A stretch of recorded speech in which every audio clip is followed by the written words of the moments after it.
Hi and welcome to Tutorial J. We'll be revising prepositions, looking at one or two more idioms, but mainly we'll be looking at these errors in style and writing. For example, jargon, journalese, ambiguity, malapropism, some of these fancy names. So let's get going. Let's start off with just looking at a couple more prepositions. She hasn't decided a title, her essay. What would you say? She hasn't decided what a title. On a title,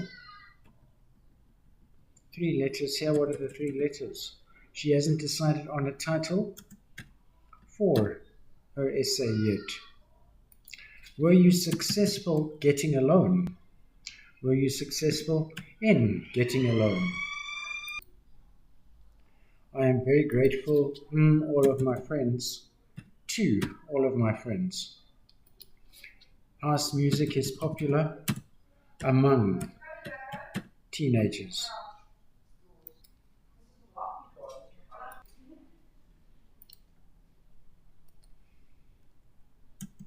It was good something you to come.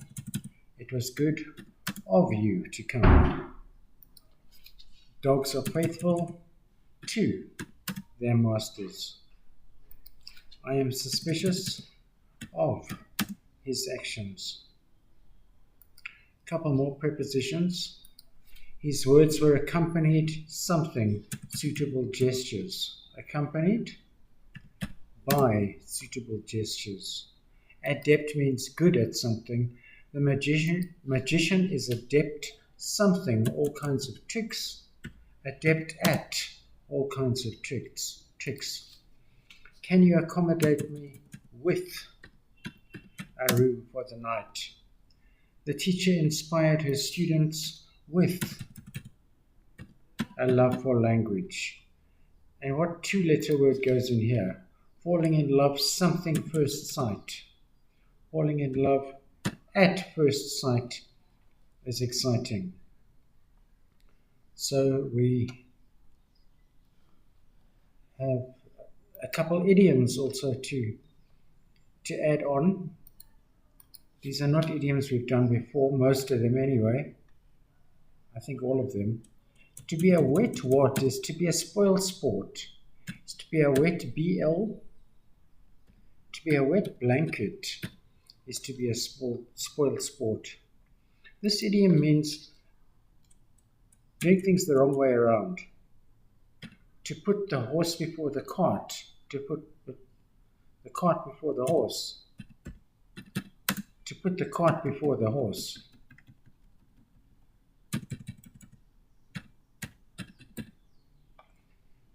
This one also has an animal. When you're letting out a secret, you're letting which animal out of the bag? To let the cat out of the bag.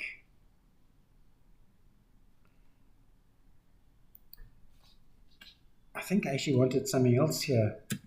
I can't remember what I wanted with three letters there, so I'm going to say it's a feather in one's cap. It's something that you've achieved. That's a noteworthy achievement. A feather in one's cap. This one's about going on about something that's supposed to be over by now. To flog a dead horse.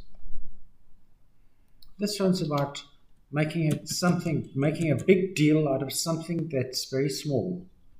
To make a mountain out of a what? Out of a molehill.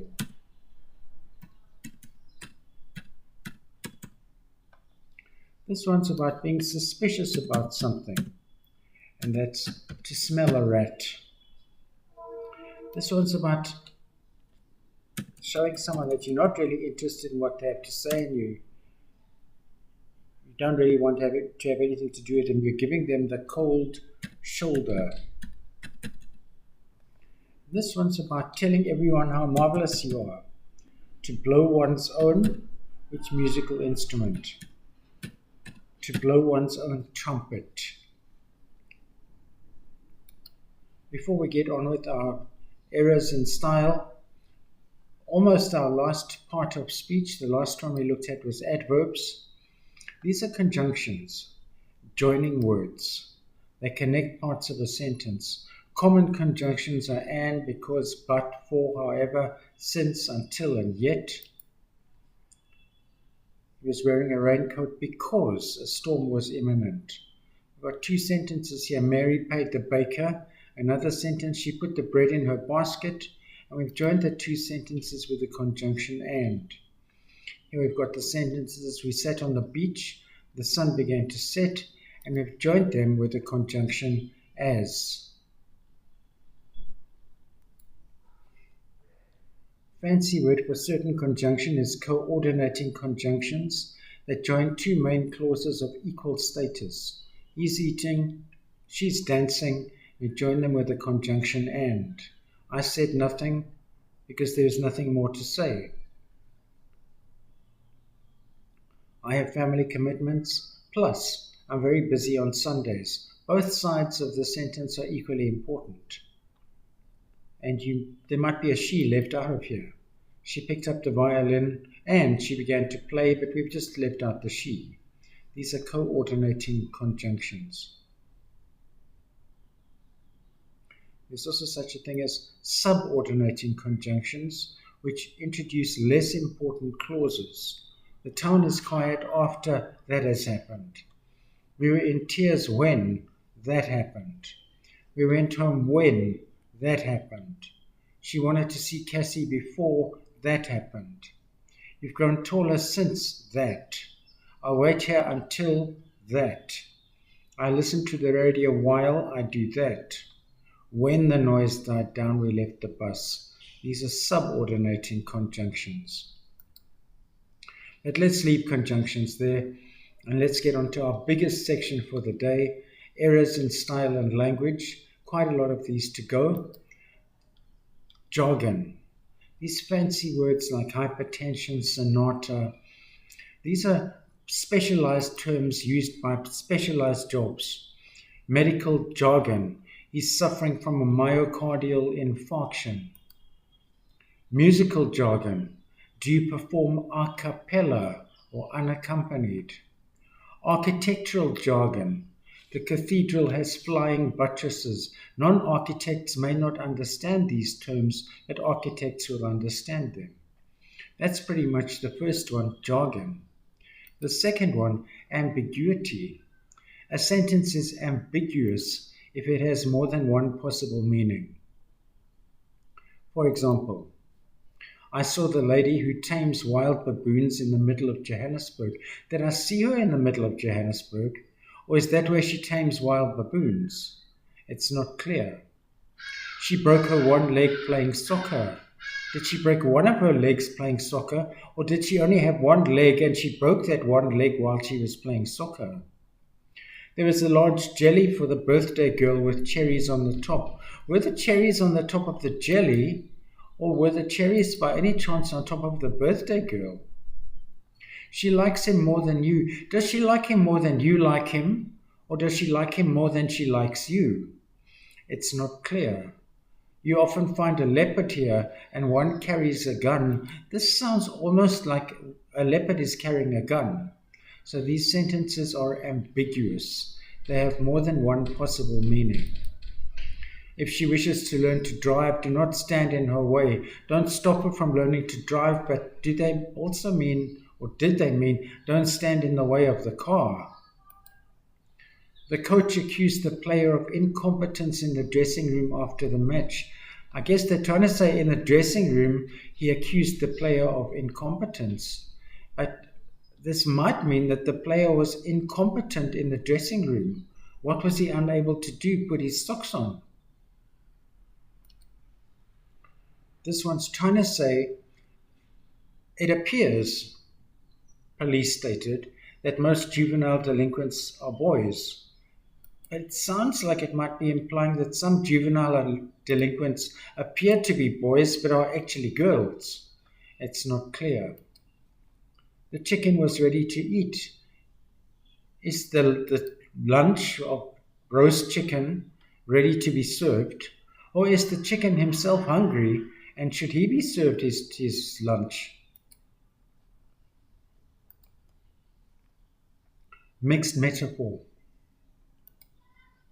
Mixed metaphors occur when comparisons are drawn from a number of very different sources within a single sentence or paragraph. The milk of human kindness burnt within him.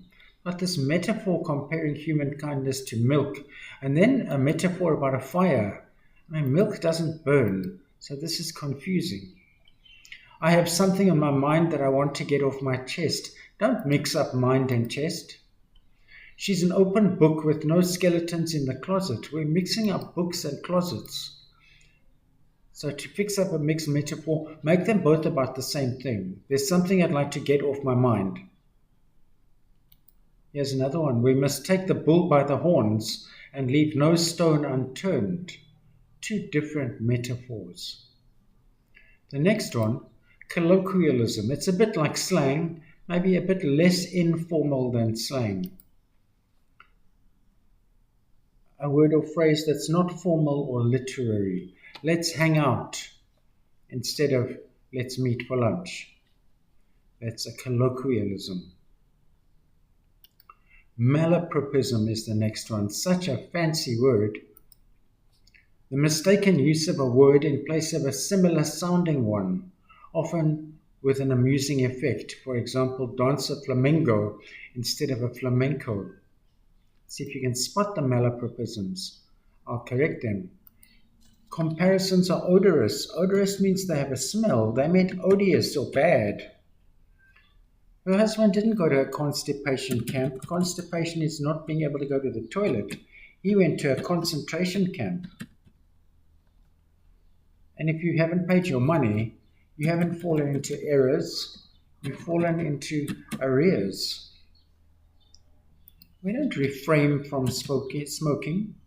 We refrain from doing something. And she didn't make a concussion out of anything. Concussion's what you get after you've had an accident. She made a concoction of baking soda and vinegar. These are malapropisms. Our watcher has indeed comprehended two auspicious persons. We didn't comprehend anyone. That means understood. We apprehended them or arrested them. And they weren't auspicious. They were suspicious. So these are further malapropisms. Here are two more. I might just fade into Bolivian. Bolivia is a country. We didn't fade into Bolivian. We faded into oblivion, or we hope we're not going to fade into oblivion. And he's not the pineapple of politeness. The highest point is the pinnacle of something. So he was the pinnacle of politeness. And she can't be headstrong as an allegory. An allegory is a story about one thing, but on another level it's about something else. Perhaps it was an alligator they were talking about on the banks of the Nile. And my new coat does not have installation. My coat has insulation. So those are malapropisms. The next one is called Journalese.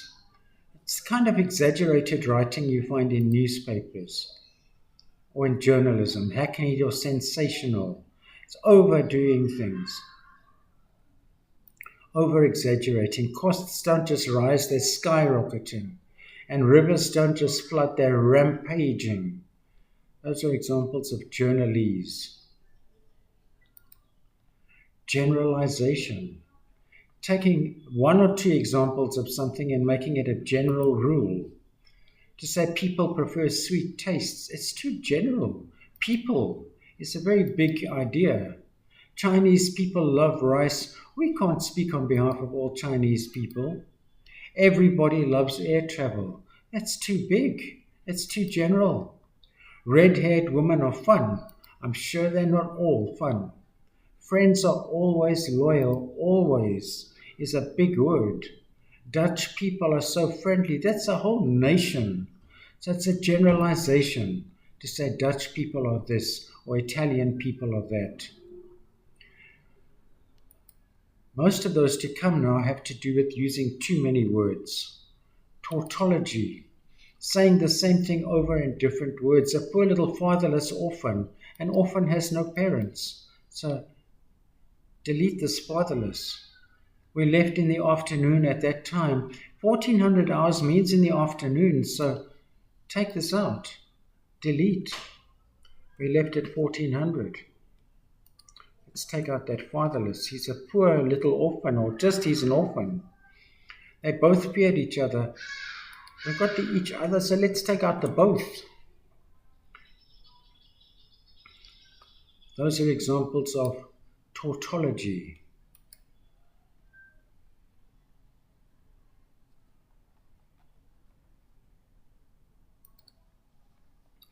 Further examples, a gift is free. An ATM machine, that M stands for machine, so you could just call it an ATM. Close proximity, all proximity is close. End result, the result is something that happens at the end. All bachelors are unmarried. All planning is done in advance.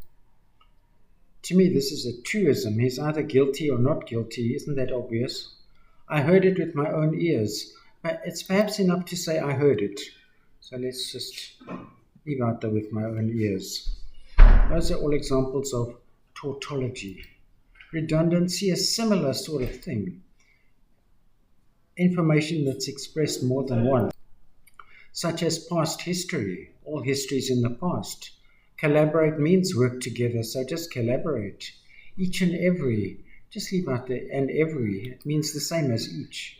Surprises are unexpected, so just say surprise. Absolutely essential. Essential on its own will do. Nod your head. What else are you going to nod? It's enough just to say nod. Remove the redundancies. That tree is a unique specimen. I don't think we need the rather. That tree is a unique specimen. That is a perfect example. We don't need the very. And you're either pregnant or not. She's pregnant. And then all puppies are young. So it's enough to say 6 puppies played in the shade. They will remove the redundancies. Another word for something similar is pleonasm, using more words than are necessary. See with your own eyes. Who else's eyes would you see with? Circumlocution, using many words when fewer would do, especially trying to be vague. Verbosity, being verbose again, using too many words, being wordy. An illumination was called for by the superior being. God called for light. Prolix, using or containing too many words, tediously lengthy. Cliché, words that have been overused. It's been said before, it's not original and not interesting. The happiest day of my life. Trials and tribulations, bury the hatchet at death's door, each and every. My personal favorite, last but not least. Make a long story short, it was a dark and stormy night. It was raining cats and dogs. They've been done before, they're cliches. A non sequitur, I've met one person who called it a non sequitur. A conclusion or statement that does not logically follow from the previous argument or statement. It doesn't follow on logically. I ate carrots yesterday and today it's raining, so carrots must cause rain. A truism. A pen is used for writing. Something so obviously true, why bother to say it? You get what you pay for. Newspapers publish the news. The restaurants sold different kinds of food. They are counterfeiting fake banknotes. Officialese, the kind of language we find in official documents. It's formal and typically verbose. It can be difficult to understand. I should have put this pen is used for writing under truism.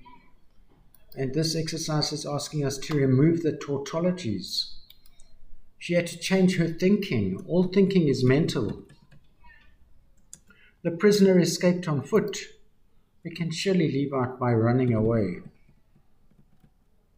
The unemployed who don't have jobs. All the unemployed do not have jobs. Should start an organization. Let me repeat that. Let's take out the again. Not everyone has agreed. Unanimously means everyone. It was completely a coincidence. All coincidences are chance. That there are so many gaps to be filled. All gaps are vacant. So we removed the tautologies. Rewrite in simple English. Because of inclement weather conditions, because the weather was bad, the company decided to desist from their journey. They decided to stop their travels, to fortify their constitutions with nourishing comestibles, to eat food. The child, having been attacked near his residence by a savage member of the canine species, the child, having been attacked by a dog, necessitated the summoning of a doctor. We called a doctor because the child was attacked by a dog near his house. Because there was a postponement of the departure time of the train was late, so he took a nocturnal rest, so he slept, and then we had a morning repast prepared by the cook. Then we had breakfast. Remove the ambiguities. I saw the killer enter the apartment through the keyhole. Sounds like he entered through the keyhole, so let's just move through the keyhole. And let's just say, through the keyhole, comma. I saw the killer enter the apartment. Now it's no longer ambiguous. They were puzzled to discover a number of small huts coming down the side of the mountain. It sounds like the huts could be coming down the side of the mountain, so let's move coming down the side of the mountain.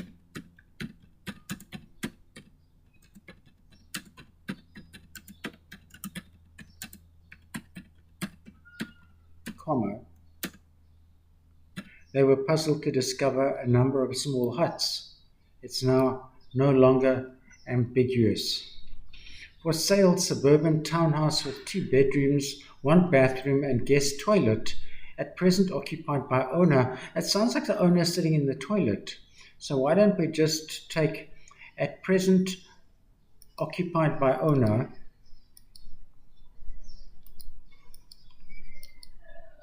and put it here under after townhouse. For sale, suburban townhouse, maybe in brackets if you like, at present occupied by owner, with 2 bedrooms, 1 bathroom and guest toilet. This one sounds like the crowds were barking at the police. So how about we said, among the crowds,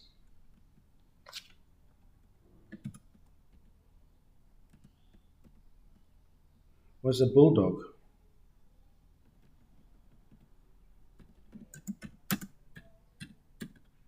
Now it's no longer ambiguous.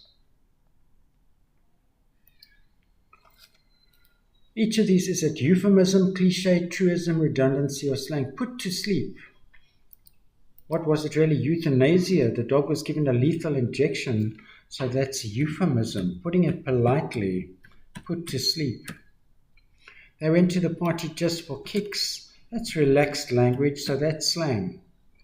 They'll leave no stone unturned. It's been overdone. So it's a cliche with that thing on the E. I can't type it here now. It was raining cats and dogs. Another cliche. People who are disagreeable are not pleasant. That's the meaning of the word disagreeable.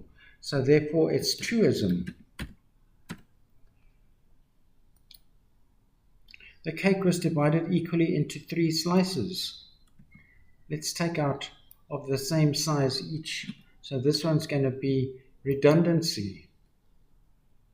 Into 3 slices. Redundancy.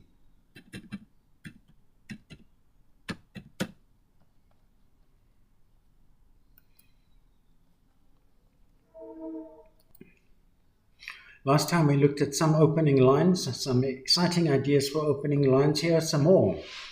Confession. I didn't mean to fall in love, but it happened on Tuesday. Start with the ending. He was dead even before the story started. Speak directly to the reader. Stop reading now. This is going to hurt. Contradict yourself. I've never believed in ghosts, but one came to my room last night.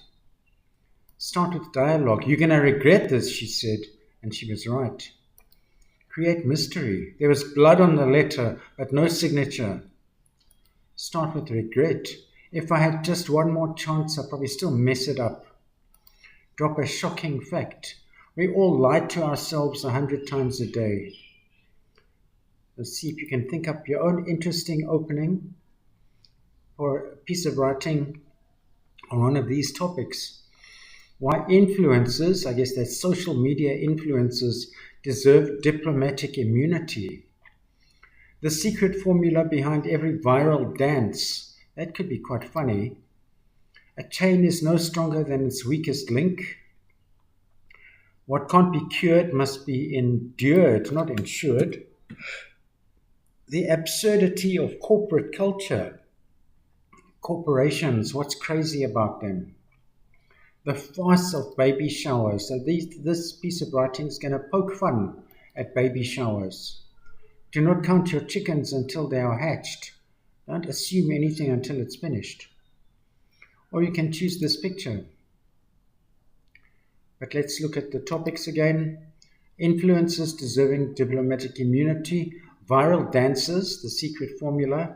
A chain no stronger than its weakest link. What can't be cured must be endured. The absurdity of corporate culture. The farce of baby showers. Don't count your chickens until they are hatched.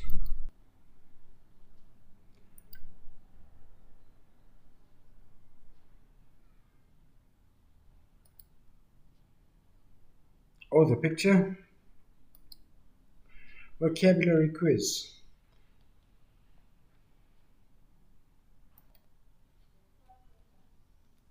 This was a tricky one. I had to go and look it up, and we think that the answer is prickle. Bitter regret for wrongdoing. Remorse. One complete turn of a wheel. Revolution.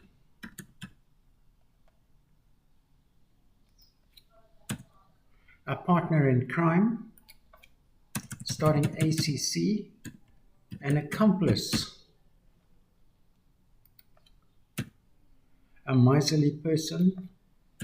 A skinflint. Skinflint. Describes that which is free from germs. Sterile. And a piece of housework. A chore. And that brings us to the end of this tutorial. Hope you're going to come back and join us for tutorial K, Kisses. Obviously celebrating love and romance. And until then, I hope you get some love and romance and a lovely day and safe journeys until I see you again for the next tutorial. Thanks again for joining me. Bye-bye.